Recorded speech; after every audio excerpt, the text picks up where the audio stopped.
Hello everyone and welcome to my YouTube channel. Today we are going to discuss about the iOS 27 on your iPhone. For example, if you want to download and install iOS 27 on your iPhone without any problem, then what you have to do, you have to simply watch this video completely.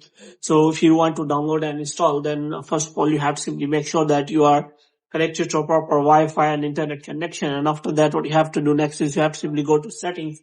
And in settings, you have to go to general, and after that you have to scroll it down until you find the option of transfer or reset iPhone, and here you have to simply click on that reset button, and after that you have to reset all of your network settings.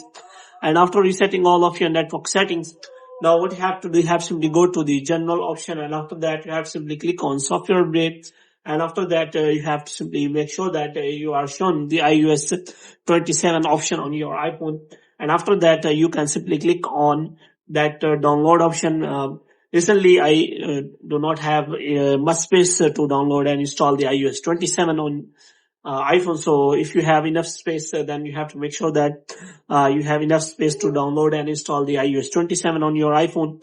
And after that, you will be able to download and install iOS 27. So recently, Apple has simply launched the iOS 27 developer beta. So if you want to download and install, then you have to make sure that you have turned on the beta updates on your iPhone. But if you have turned off, then you can simply see that there are no updates available related to that iOS 27.